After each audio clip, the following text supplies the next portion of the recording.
In this question, a disk rotates at constant angular velocity around its vertical axis symmetry.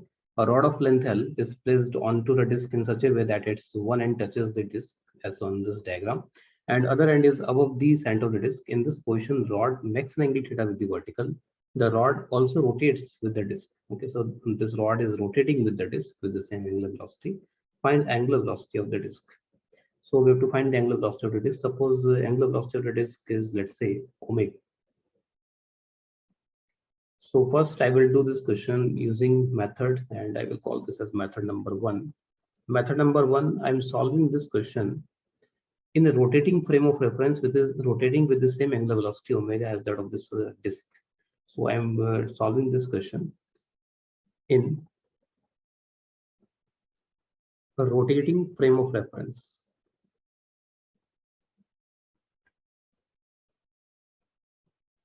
Rotating with same angular velocity. तो imagine there is observer, suppose यहाँ पे एक observer है और वो observer भी उसी रेट से अपने आइज को टर्न कर रहा है जिस रेट से ये रॉड या फिर ये जो डिस्क है वो रोटेट हो रही है. तो फॉर दैट ऑब्जर्वर, उस ऑब्जर्वर के लिए जो रॉड है वो रॉड हमेशा एक स्टैटिक इक्विलिब्रियम कंडीशन में दिखेगी. So this rod will be in static equilibrium in this rotating frame. Okay, so this rod is in static equilibrium. So rod will be in static equilibrium. और अगर ये rod static equilibrium में है तो static equilibrium में we can do net force on this rod to be 0, and we can do net torque about any point, because net force is 0. If net force is 0, so torque is same about any point, net torque is same about any point, and that net torque should be 0 because rod is in equilibrium.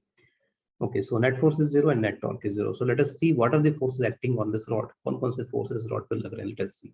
So इस rod पे लगने वाले forces, as we can see, there is a normal reaction from the disc like this. So this is normal reaction. One is friction like this. Friction will be the horizontal along the disc. So this is friction.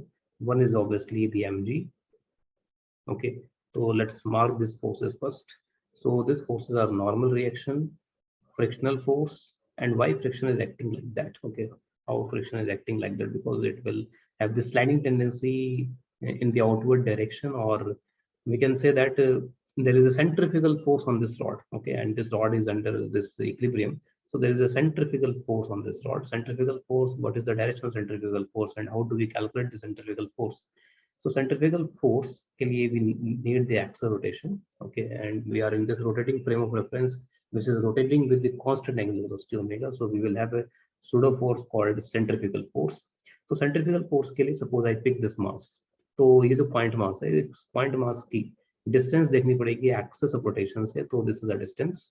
So what is the centrifugal force on this? Mass into omega square into this distance from the axis of rotation. और इसमें देख सकते हैं कि जो distance है continuously it is changing for different points. The distances are different. So centrifugal force is varying. Okay, centrifugal force is varying and it is varying linearly. Okay, so centrifugal force is varying like this.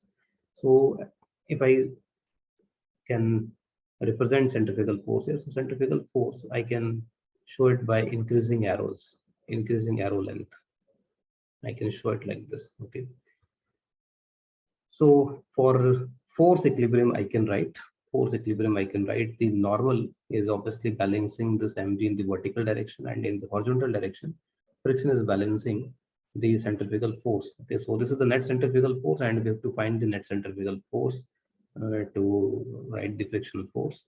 So net centrifugal force, let us find. Okay, and one equation will be torque. Torque we can write about any point of convenience. We can choose this point. Friction and normal torque will go, then in that case only centrifugal force torque and mg torque will come. We can choose this point, we can choose this point. So any point of our choice we can take. And even if we don't take any point, because these two are equal and opposite forces, so these are forming a force couple. Okay, so we can very well write the torque of normal and mg. Normal and mg ka torque is not a big deal here. So we can simply write these two torques. Okay, और friction और ये जो है ये भी force couple form कर रहे हैं, लेकिन I don't know the point of application of the centrifugal force. Centrifugal force का पॉइंट एप्लीकेशन वैसे डायरेक्टली पता नहीं, लेकिन जनरली हम इसको याद कर लेते हैं. अगर ये लीनियरली वेरिंग फोर्स है तो that is triangular symmetry force, और उस केस में जैसे एक ट्राइंगल का सेंट्रोइड पता करते हैं वैसे ही इसका भी पॉइंट ऑफ एप्लीकेशन पता चल जाता है उसके थ्रू, ठीक है। तो लेट्स डू इट। तो there is a method of integration. From that also you can find the force, centrifugal force, and its torque also you can find using integration. Okay, so let's do it first by integration. So this is, let's say, the rod, and on this rod I am taking element at a distance x from here. So element as usual, this is a dx length element, and on this dx length element there is centrifugal force like this. So this is the centrifugal force, dfcf I can call this, and this dfcf is equal to mass. What is mass? Mass is dm, and dm mass will be m by l into dx omega square, and distance from the axis of rotation. So if this angle is theta, so this will be x sine theta. So this is x sine theta. If you integrate this thing, you will get the net centrifugal force from 0 to L. You have to integrate. So it is the integration, easy integration, m omega square L by 2, and it will give you sine theta. So m omega square L by 2 sine theta. So as I said earlier, because this force is linearly increasing starting 0 from here, this centrifugal force is 0 here, and you are increasing it linearly. So from that thing, if we remember that result directly, so I can say the effective point of application of this total centrifugal force is at a distance 2 L by 3 from here, and it will be L by 3 from here. So centrifugal force, effectively it is the total centrifugal force. Okay, that total centrifugal force is effectively acting from this point. So this is the m omega square L sine theta by 2. This is the net centrifugal force, right, like this. Okay, so this is the net centrifugal force, and other will be the friction force, and this distance is what? This distance is L by 3, and from here it is 12 by 3. So if I write the torque directly, let's write the torque about the bottom point. Okay, so let's write the torque about the bottom point. If I write the torque about this bottom point, so this is the lever arm. This is the perpendicular distance, and this perpendicular distance is going to be, what is this distance? So this is L by 3 cos theta. So this is L by 3 cos theta. This perpendicular distance will be L by 3 cos theta. Okay, so torque due to centrifugal force, I can simply write m omega square L by 2 sine theta. This is the force multiplied by L by 2 cos theta. So this is going to be m omega square L square sine theta cos theta. Sorry, it will be L by 3. So this will be 6. So this is going to be the torque, and you can also find torque using integration technique. Okay, so that will also work. So you can write d torque. Okay, torque due to this differential force. So d torque. So this is multiplied with this distance is going to be from this point. This distance is going to be L minus x, and you need the perpendicular distance. So that will be L minus x cos theta. It will come. So you can put this expression. Okay, you can put this expression here, and again you will integrate it from 0 to L, and finally, I'm not doing this. You will finally get the same torque m omega square sine theta cos theta by 6. Okay, so this is the same torque you will get from here also.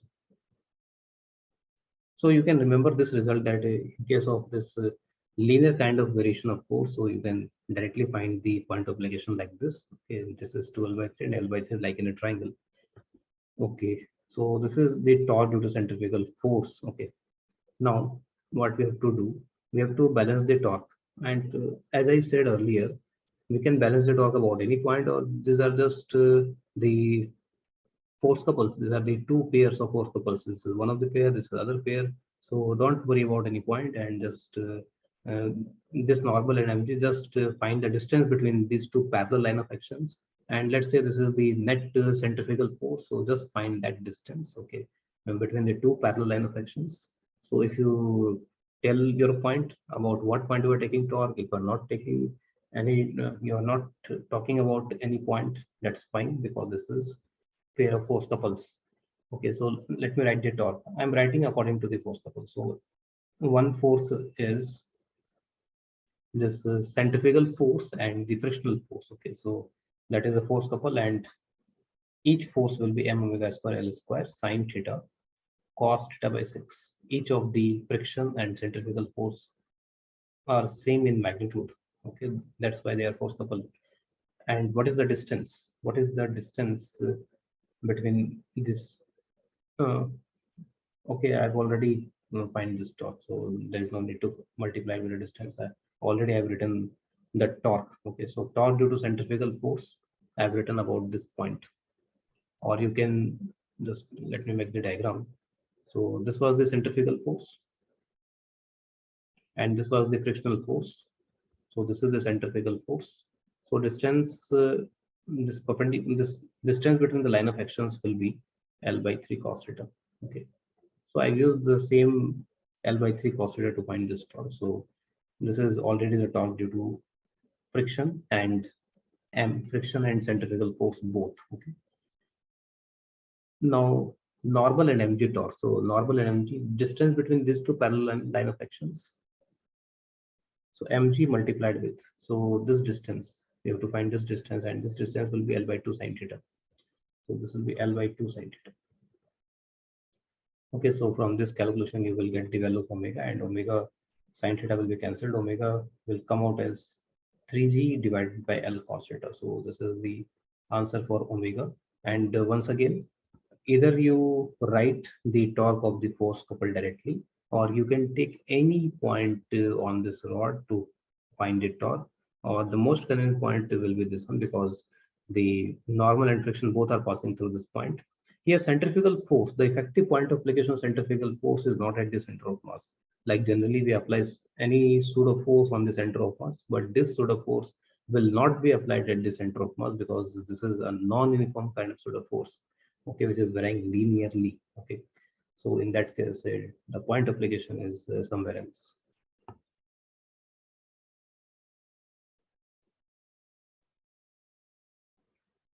Now in method 2, I'm solving this question in ground frame only. Okay, so let's solve this question in ground frame.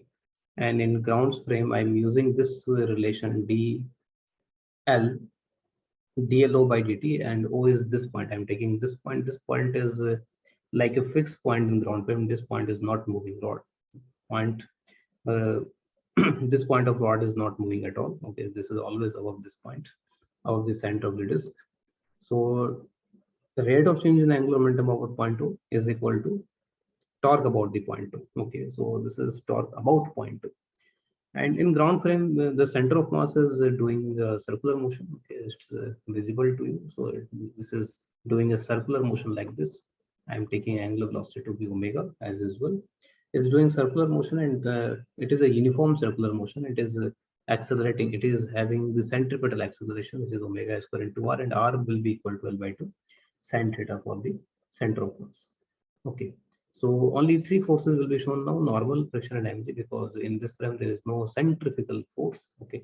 So if I balance the vertical forces, because the center of mass is not accelerating in the vertical direction, so in vertical I can balance the forces. Normal is equal to mg, and friction is providing the necessary centripetal force for this center of mass. Okay. So friction, from here you can write directly, it is m omega square L by 2 sine theta. Friction is the net horizontal force. So net horizontal force is equal to mass into net horizontal acceleration of the center of mass, which is omega square L by 2 sine theta. So normal and friction you can easily write like this. Now let us see how to find the angular momentum about point, and how it is changing, because I have written rate of change in angular momentum about point 2. So let's first find the angular momentum about point 2, then we will talk about its rate of change.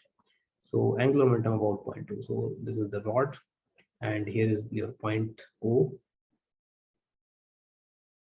All the points of the rod are doing circular motion. Suppose if I take this point, so let's say this point, so this point is going into this plane like this, omega into r. Okay, and r is this distance from the axis rotation. This point, this distance is the from axis rotation. Okay, so for different points, I can find the angular momentum of that point, and then I integrate to find the total angular momentum. Okay. So again, I'm taking element here. This is at a distance x. its velocity. Okay, velocity for this element is going to be into the plane, which is omega, and distance from this axis rotation is x sine theta, omega x sine theta. This is the velocity of this element. Okay, and angular momentum of this element about the point O. So this will be equal to mass m by L dx into velocity omega x sine theta. Okay, and what is the perpendicular distance? Okay, so this is the perpendicular distance because this is our r vector and velocity is into the plane. R is in this plane only and velocity is into this plane. So directly you will multiply with x. Okay, you can visualize in this diagram also. Suppose if you take any point like this, so this is your r vector and this is the velocity vector which is inward, okay, into the plane. So you can see this r vector and velocity vector are perpendicular like this. Okay, so these two are perpendicular. Okay, so these two are perpendicular like this. Okay, so this is the angular momentum magnitude wise, and now just integrate because what is the direction? Let us see the direction of the angular momentum. Angular momentum direction will be, so it is along r cross b. It is along r cross b, so it is perpendicular to the plane formed by r and b, and it is perpendicular to r. R is along this rod, so it will be perpendicular to the rod. Okay, so it is something like this. So it's better to show the angular momentum here because all the vectors are just accumulated here. So let's show it here. So angular momentum of a point of this rod is like this. Okay, I can show it here also. So this is the direction of angular momentum. So if you do r cross v, you will get this kind of angular momentum. So for all the points, you will get the angular momentum in the same direction. सबके लिए इसी तरह से इसी direction में आएगा. तो सबके लिए क्योंकि angular momentum का डायरेक्शन यहाँ पर सेम आ रहा है, ठीक है? It is perpendicular to the rod like this. So you can directly integrate this and you can find the magnitude of this angular momentum. So let's integrate this. So if you integrate this, simple integration 0 to L. So it will give you m omega. So x square will be L cube by 3 and it will be m omega square, m omega L square by 3 sine theta. So this is the angular momentum about 0.2 and this is just the magnitude. Okay, so direction is perpendicular to the rod like this. So when rod is in this position, this is your angular momentum. When the rod rotates, okay, when rod rotates, so since this is always perpendicular to the rod, so this is also going to rotate with the rod. Okay, as the rod is rotating like this, so this vector will rotate. Suppose rod is here now. After some time, rod may be here. So if rod comes here, so angular momentum is again perpendicular to this rod, and angular momentum will be like this now. So you can see this angular momentum direction is continuously changing. It is outward, like it is in outward direction, or and perpendicular to the rod always. Okay, so it is not changing its magnitude. Okay, it's obvious that magnitudes m omega is L square by 3 sine theta.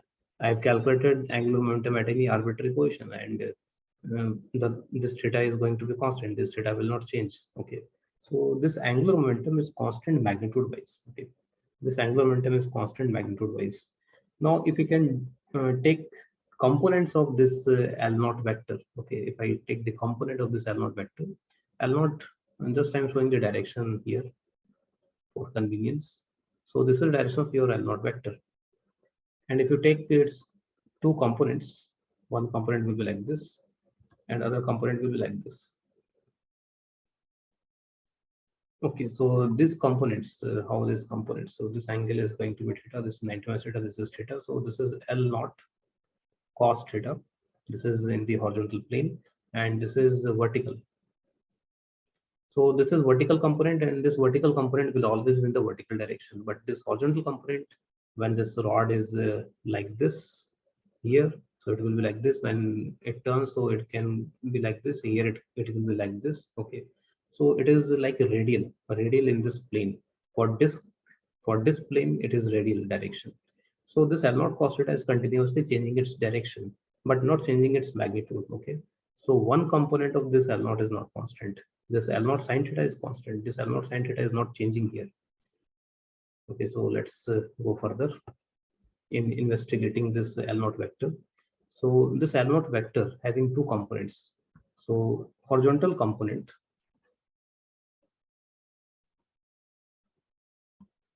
of horizontal component which is what? Which is L0 cos theta. Horizontal component is L0 cos theta.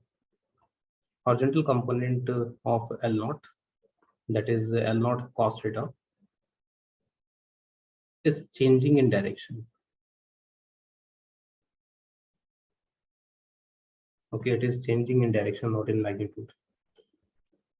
And if a vector which is rotating in a plane only changes its direction, not its magnitude, so change in that vector, because vector is changing, any change, any direction change or magnitude change, vector is changing. Okay, so if a vector rotates in a plane, I've made a separate video already on this. If a vector is rotating in a plane and changing its magnitude only, its direction only, so how to find change in that vector? So if I'm just revising it here, if a vector A, if a vector A rotating in a plane, so this is important, rotating in a plane, only change in direction. So how to find change in that vector? Okay, I want to find this mod of change in that vector. So how to find that change? So to find change, I can go like this. I can draw a circle because tip of that vector will move on the circle. So this is vector A. Suppose change is dA vector, a small change, and it will become the final vector which is having the same magnitude. So this dA mod can be written as, so this is a circle and this is let's say some angle d theta. It is rotated by d theta. So it will be the magnitude of A into d theta and divided by dt. So d theta by dt is the angular velocity of this vector. Okay, so this is mod A into omega. Omega is the angular velocity of this vector. Similarly, we can see from here is L naught cos theta. So if I draw a circle here, on that circle L naught cos theta you can represent like this. It is like this now. After some time, it will be like this. It will be radially away like this, L naught cos theta. So this L naught cos theta is like this at every point of time. It is turning like this. Okay, so if it is turning like this, if at some point of time, if I draw this L naught cos theta, so there is some change in it.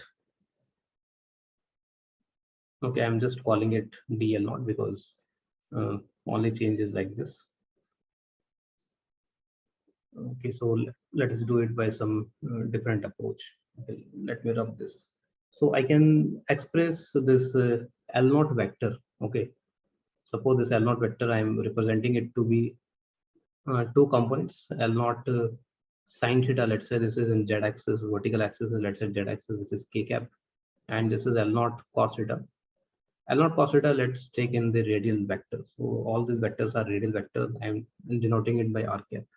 So if I want to find the rate of change, dl naught by dt, so this vector is not changing, the change is zero, the rate of change is zero. And for this vector, L naught cos theta is just the magnitude. So now you will get this thing, dr cap by dt. And r cap can only change in direction. R cap magnitude is fixed, magnitude is just one. So it is the similar thing. You can just find the dr cap by dt here. Okay, so let's take the mod of all these things. And you can very well say that dl vector, this dl vector will be like this. So that new dl vector will be like this. Okay, the new L vector will be like this. So dl, the change in L vector dl is into the plane. Okay, so this is into the plane. I have drawn this on the horizontal plane. Okay, if I see in this diagram that dl will be into the plane. Okay, so that dl will be into the plane is in this diagram. I hope it is clear to you. Next, let's find this dl not by dt. I know that the solution is getting lengthier, but to explain all these things, it is necessary. So dl naught by dt, want to find the change. So change is simply, so what is the magnitude of this r cap? just see this mod of A. So mod of A is mod of R cap. R cap mod is 1, and at what rate it is rotating. Okay, omega. What is its omega? So omega is the same. Omega is the same as that omega, because it is also when it is here, when rod will be here, so this L0 cos theta will be here. So it is rotating at the same omega. So this is again omega. Okay, and direction of dl naught by dt is into the plane. Okay, into the plane as per the omega we have chosen. Okay, so this is into the plane. So now we have arrived at this point. Let's just sum up this thing. dl naught by dt, magnitude wise, I know that this is L naught cos theta into omega, and I know the value of L naught. What is the value of L naught? L naught I have calculated equal to this one. Okay, m omega square, m omega L square with 3. So it is m omega L square with 3 sine theta cos theta, and 1 omega is also there, so it will be omega square now. So this is the rate of change in angular momentum, and this rate of change in the inward direction. And how the angular momentum changes because of torque. So what kind of torques are acting on this rod? So I'm again making the diagram of this rod. Okay, so this is the rod for you. Now, what are the forces acting? Forces acting for the normal reaction. Sorry. So forces acting are the normal reaction here and friction like this, and one is mg. About what point I'm going to take the torque? I'm going to take the torque about this point 2. So normal and mg, again you can see these two are forming the force couple, and normal and mg collectively producing torque outwards. Okay, so torque due to normal and mg.